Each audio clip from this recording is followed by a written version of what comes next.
Hey, into Red Room, it's Tony. Let's see if I can like make this even enough. Anyway, hi, I have hair.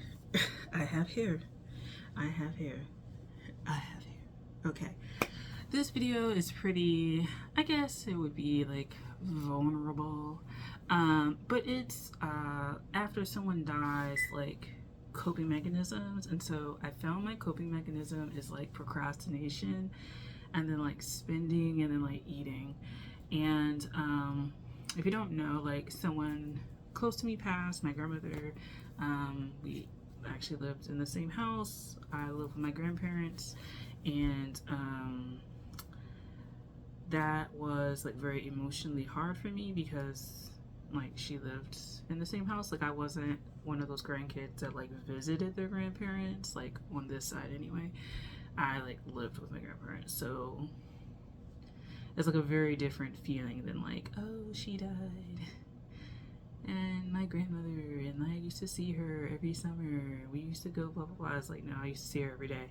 So it just feels like very close. It's like basically the death of a parent because like she raised me since I was like 2 and I'm going to be 31. She was still raising me basically when she died.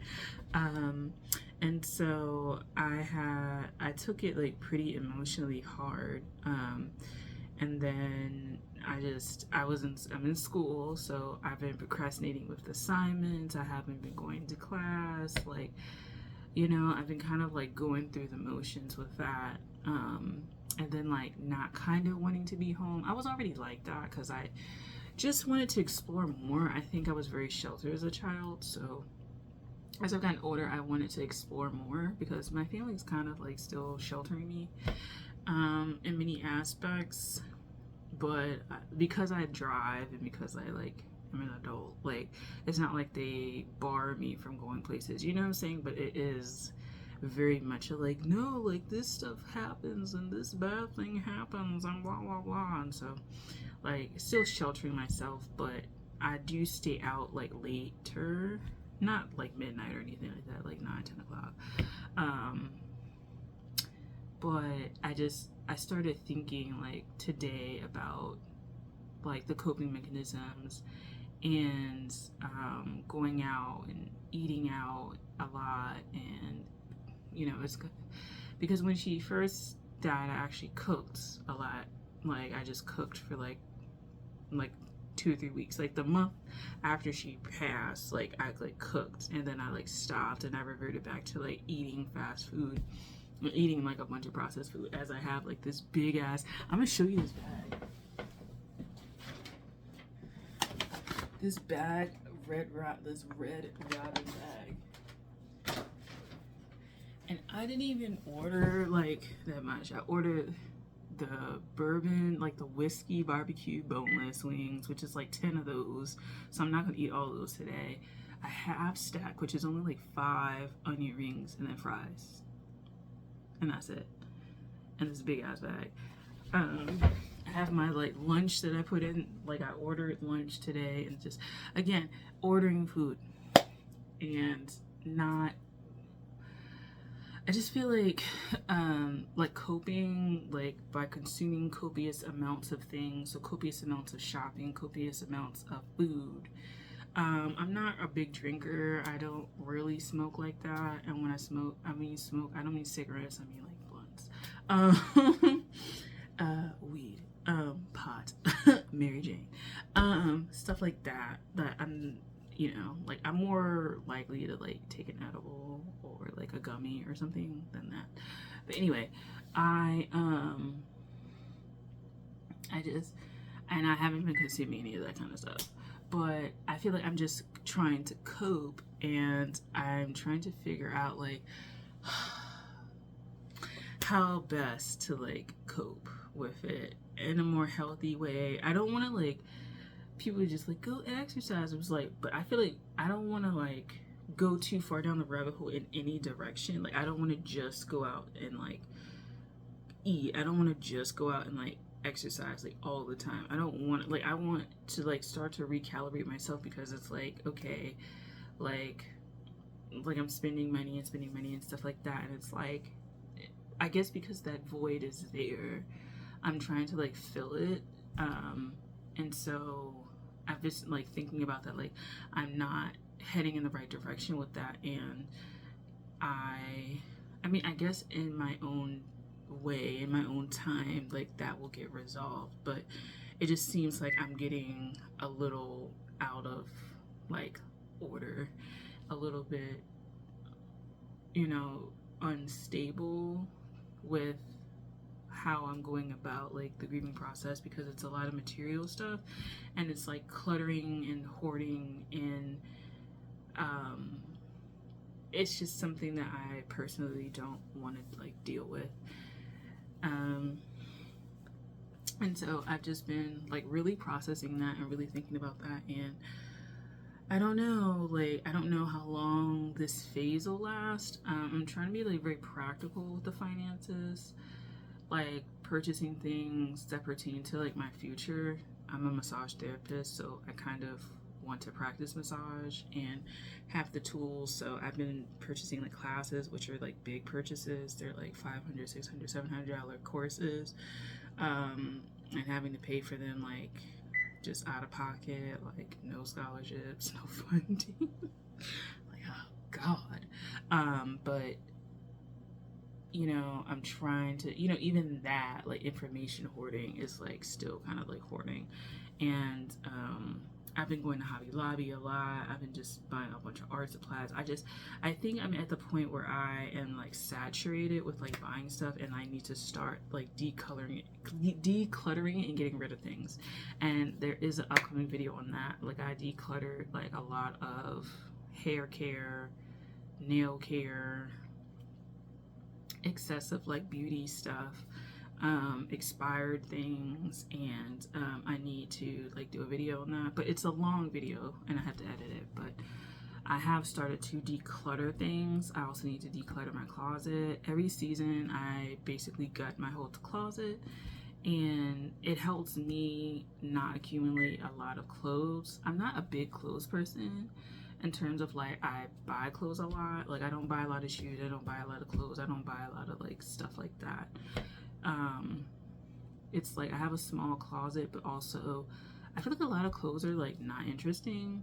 Like, not to be rude, but like I kind of feel like in my head I have like Pinterest like outfits, or like, oh my God, what's that website that I used to do like a lot of my a lot of my outfits on? I forget. I know lookbook was a thing back in the day. I think it's still a thing, but like less of a thing. I think it's a millennial thing. I don't think Gen Z knows what the hell that is. What was it called? Polyvore. There we go. I was a big Polyvore person. I used to make like hella outfits on there, and my taste was expensive, and my style was like A1. But it's just like when you go out in the real world, like one, I'm plus size, so I need to find stuff that's plus size, and then two, like I was broke, so I was just like, I can't afford. I can't afford this $600 skirt like that goes with this outfit that I just made on Polyvore. You know, I guess I might need to get into sewing, and that may be something I'm interested in. I found that I'm trying to like cope by doing things. I'm not trying to like sit still, and that is for better or for worse. I think for better in that I don't just wallow in emotions, but for worse because, you know, if I do need to just sit with emotions and like cry, then I'm just like trying to push through. And I did reach a breaking point like last week where I just like broke down in tears and just like opened up. Like, it was a lot of stuff going on. So I was like talking to someone about it, and I felt really like bad, and then it got better because I watched videos related to like death and related to like dying and love and relationships, because it was like love relationship stuff that like broke me, and then like the emotions of loss kind of like came through after that. And so I have been like processing like that, but particularly the death of my grandmother, and like how much I've had to kind of like grow up within like the 2 month span that she passed away, and it's only been like a month since she was actually buried. And then how much like she's going to miss by not being here, and feeling like, is there something I could have done to like make this like not happen? Is it something that I could do to like make things better? Like processing grief and guilt, and then kind of like things like, so I'm the youngest out of the grandchildren, and I'm the only one without kids. So when I have children, she'll never meet my children, right? Like, out of everybody, she knew all of the other kids, right? She knew all her great grandkids. But then like mine, she'll like never meet. And so I kind of like thought about that. Things like when I get married, things when I like, as I have kids, or like anything that I accomplish like from now on, like kind of realizing that she won't be there physically to celebrate and like be like, oh my god, like, or something, like, or even just roll her eyes or something, like, I don't know, you know, even stuff like that, like you kind of just miss. So I have just been processing a lot, and I am like purchasing things like for content, but I am noticing that it's a coping mechanism, and the food is a coping mechanism, and the procrastination is a coping mechanism, and I need to like steer this shit, especially with school, because I don't want to take the course over again, one of my courses over again, because it's like really, to me, looking like I might like almost fail, and so I need to like get it together, but I just don't. Sometimes I'm very avoidant when it comes to certain things, and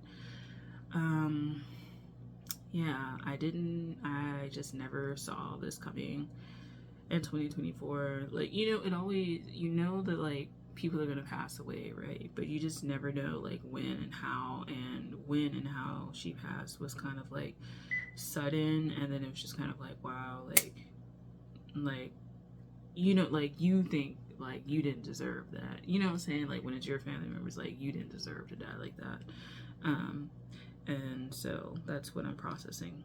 But yeah, if you have experienced loss recently, I definitely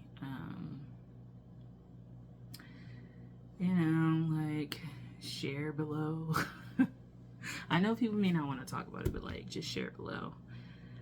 And yeah, thank you for watching. I'll talk to you guys later. Bye.